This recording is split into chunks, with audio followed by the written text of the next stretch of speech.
Assalamu alaikum, I'm Aisha and you're watching Samaa News. Here are today's headlines.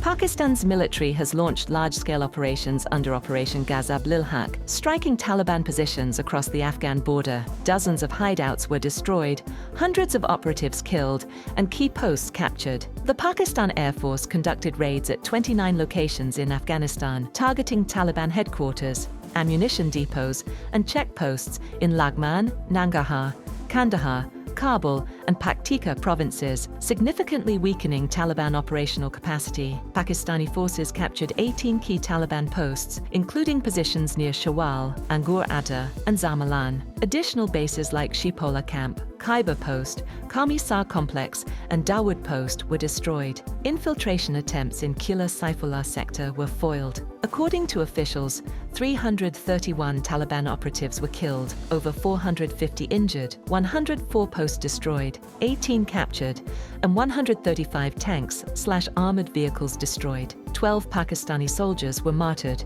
with 27 injured.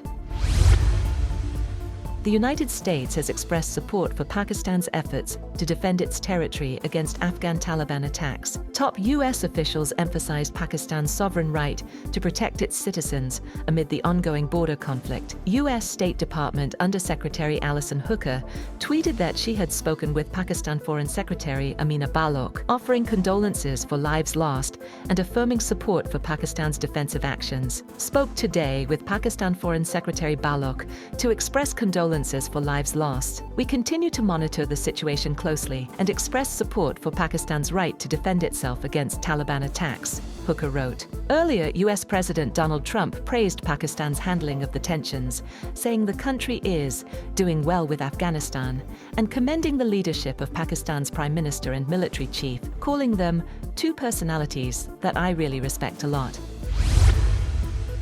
Moreover, Pakistan and Saudi Arabia have held high-level telephonic contact as regional tensions continue to draw attention. Deputy Prime Minister and Foreign Minister Ishaq Dar spoke with Saudi Foreign Minister Prince Faisal bin Farhan bin Abdullah, discussing key regional issues and ways to reduce tensions. The call focused on important developments in the region and the broader security environment. During the call, the Pakistani and Saudi foreign ministers discussed ways to reduce tensions while safeguarding the region's security and stability.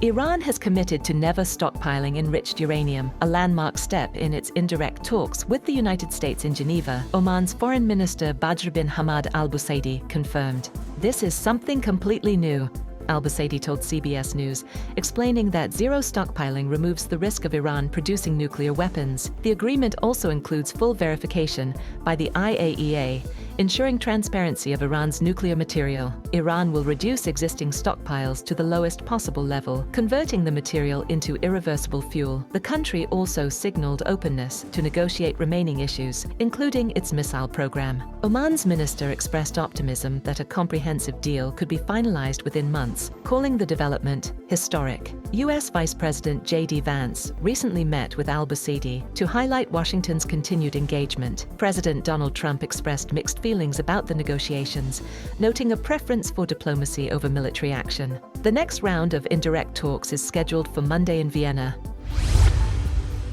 The Pentagon has officially designated Anthropic a supply chain risk to national security following a dispute with the Department of Defense over AI model usage. President Donald Trump directed federal agencies to phase out all Anthropic products within 6 months, stating on Truth Social, "We don't need it, we don't want it, and will not do business with them again." Secretary of Defense Pete Hegseth confirmed the designation, barring any contractor, supplier, or partner working with the U.S. military from conducting business with Anthropic. The conflict arose after Anthropic refused to allow its AI to power mass domestic surveillance or fully autonomous weapons. CEO Dario Amodei reaffirmed the company's stance, pledging to assist a smooth transition if offboarding proceeds.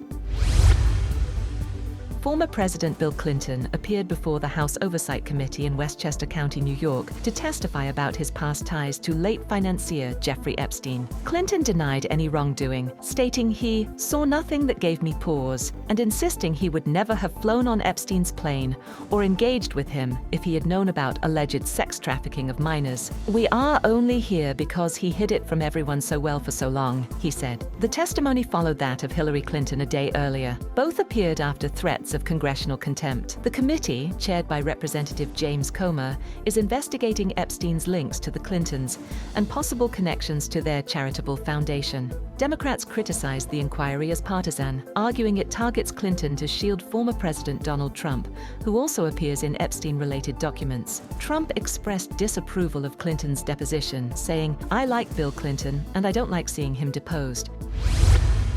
That's all for now.